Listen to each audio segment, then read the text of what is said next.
안녕하세요. 저 이민경 행정사입니다. 유튜브로 여러분들하고 처음 이제 소통을 시작을 하게 되었습니다. 저는 공무원 22년 경력을 갖고 행정사를 2017년부터 시작을 했거든요. 그래서 그 사이에는 제가 일하고 배우느냐고 아주 바빴습니다. 그러다 보니까 주변에서 유튜브를 하라는 권하는 이야기가 많았지만은 엄두가 안 났었습니다. 네, 이제는 2024년부터는 유튜브를 통해서 제가 경험한 것들을 공유해서 공무원 출신 행정사분들께서 용기를 갖고 행정사 업무를 할 수 있도록 어, 여러 가지 정보를 나누기로 했습니다. 그래서 제가 순차적으로 설명을 드리는 게 좋을 것 같습니다. 그러니까 맨 처음에는 제가 이제 행정사 자격증이 이렇게 유익하게 사용이 될 줄 몰랐습니다. 그래서 2기 2014년에 자격증을 취득을 했거든요. 그럼에도 불구하고 그냥 장롱 면허였죠. 그래서 2년 동안 장롱 속에 그냥 박혀 있는 상태였는데, 제가 국회 보좌관 출신이다 보니까 입법 컨설팅이라든가 국정감사 컨설팅 같은 걸 하면 좋지 않을까 하는 생각에서 이제 사업을 시작할 계획을 세웠었습니다. 그래서 이제 주변하고 대화를 나누다 보니까 그런 분야는 잘못하면 변호사법 위반이 될 수 있다라는 조언을 해주더라고요. 그래서 나도 2014년에 따놓은 행정사 자격증이 있는데 하는 생각이 불현듯이 들어서, 그때가 2016년이었는데 교육을 받으러 갔어요. 지금 이제 통합이 되긴 했지만 공, 행정사 협회에서 이제 교육을 받았는데, 그때 가갖고선 교육을 듣는 과정에서 입법 컨설팅이나 국정감사 컨설팅을 하는 것보다는 행정사라는 고유 업무를 하는 것이 좋겠다라는 판단이 쓰게 됐습니다. 그 자리에는 이제 그 이미 한 2년여 동안 행정사를 해왔던 분들이 이제 교육에 같이 참여를 하셨어요. 강행사로도 참여도 하고, 뭐 이미 일반 행정사가 있는 입장에서 또 그 외국어 번역 행정사가 되셔서 교육을 받는 분도 계셨습니다. 그 과정에서 뭐 학교 폭력이라든가 비영리 법인이라든가 이런 비자 업무라든가 이런 것들을 하면은 수익 창출이 많이 된다. 소액이지만은 의뢰 건수가 많다라는 이야기들을 옆에서 하더군요. 그걸 들으면서 입법 컨설팅이나 국정감사 컨설팅보다는 행정사의 고유 업무를 하는 것이 오히려 장기적으로 더 유익하겠다 이런 생각이 들어서 이제 방향을 선회하기로 했습니다.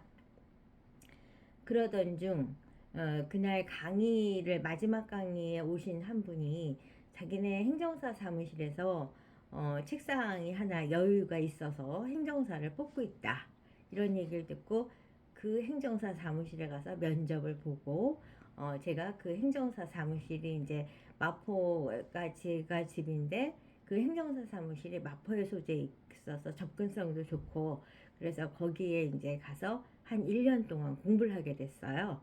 그게 GS 행정사 사무실인데 저로서는 그 행정사 사무실이 아주 은인 같은 공간이라고 봅니다. 그래서 이제 처음에 가서는 남들이 다 하는 비영리 법인이라든가 또 민간 자격증이라든가 학교 폭력, 행정 심판 이런 거 닥치는 대로 일을 다 했어요. 그래서 그 과정 속에서 진짜 어느 거든지 내가 모르는 건 다 마찬가지니까 의뢰인들한테 자신 있는 척 하면서 일을 다 맡아갖고 그때 맛보기를 다 한 거죠. 음주운전에 대한 행정심판도 했고, 영업정지에 대한 행정심판도 했고, 학교폭력도 했고, 민간자격증도 했고, 또 외국인 환자 유치업도 했고, 지금 생각하면 그 많은 업무를 어떻게 그렇게 짧은 시간 안에 다 했을까 할 정도로 정말 다양한 분야의 업무를 욕심을 내고 시작을 했습니다. 그런데 그 과정에서 발견한 게 한 가지가 있었어요. 뭐냐 하면은 행정심판이나 이제 학교폭력도 마찬가지죠. 굉장히 기간이 오래 걸리고 의뢰인의 그 초조함으로 인해서 시달리고 있는 업무라는 거를 느끼고 있는데, 반면에 그 GS 행정사 사무실에 있는 다른 행정사의 경우는 인허가 업무, 화장품 책임 판매업이나 화장품 제조업 뭐 이런 것들 인허가 업무를 하고 있는데, 그 인허가 업무는 한 열흘 내외면 결과가 나오고 일이 아주 산뜻하게 느껴졌어요. 그래서 제가 그 행정사 분에게 좀 가르쳐 달라. 내가 대행비에 대해서 이제 많은 부분을 공유하겠다. 이러면서 이제 한 다섯 여섯 건을 같이 도움을 받으면서 배우게 됐습니다. 그래서 이제 제 업무의 비중이 행정심판 업무에서 또는 비영리 법인 업무에서 인허가 업무로 전환을 하게 된 것입니다. 근데 제가 행정사를 하면서 느끼는 건 뭐냐면은 업무에 대해서도 인연이 있다는 사실을 확인을 했습니다. 화장품 책임 판매업을 등록을 했던 한 의뢰인이 저에게 흘리는 말로, 행정사님 저 기능성 화장품도 할 예정인데요. 기능성 화장품 할 때는 행정사님한테 또 그것도 부탁하고 싶습니다. 이런 얘기를 하더라고요. 그래서 그때 자신 없는 척하고 뭐 저는 기능성 화장품을 안 해봤습니다 라고 말하지 않고 애매하게 한 사람 같은 대답을 했습니다. 그러면서 이제 혼자서 열심히 기능성 화장품에 대한 걸 공부하기 위해서 식약청 사이트도 찾고 구글 사이트도 찾고 막 이래서 많이 공부를 했어요. 그래서 공부한 내용을 블로그에다가 이제 조금 배웠더라도 작은 내용이라도 다 올리기 시작을 했습니다.